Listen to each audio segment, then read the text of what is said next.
हमारा आज का नॉवल डॉक्टर हीरो बेस्ड है। सेकंड मैरिज पे बेस करता है। हीरो हीरोइन दोनों नेबर्स होते हैं। हीरोइन के और कोई बहन भाई नहीं होते, उसके सिर्फ एक फादर होते हैं और कोई नहीं होता घर पे। जबकि हीरो की बहन उसकी बेस्ट फ्रेंड होती है और ये नेबर्स होते हैं, तो बचपन से ही एक दूसरे के घर आना जाना होता है। यूँ हीरो के घर वाले हीरोइन को अपने घर का एक फ़र्द ही तसव्वुर करते हैं, बेटी की तरह ट्रीट करते हैं। खुद ये हीरो हीरोइन भी एक दूसरे को बहन भाइयों की तरह ही मानते हैं और ऐसा ही ट्रीट करते हैं। अब जो हीरो है उसकी शादी हो चुकी है और वो अपनी फ़र्स्ट वाइफ से बहुत मोहब्बत करता है। इनकी लव मैरिज होती है।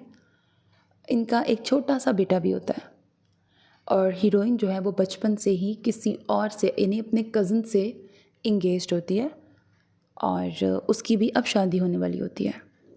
अब स्टोरी में किस तरह से ट्विस्ट एंड टर्न्स आते हैं, हीरो की हीरोइन से कब और क्यों किन सिनेरियोज़ में शादी होगी। आफ्टर मैरिज हीरो काफ़ी रोमांटिक सा होता है और नॉवल की ऑफ कोर्स हैप्पी एंडिंग है with a lot of twist and turns. शुरू में नॉवल मुझे थोड़ा ड्रामेटिक लगा था, लेकिन फिर बीच में काफ़ी इंटरेस्टिंग हो गया था। यकीनन आपको पसंद आएगा। अल्लाह हाफ़िज़।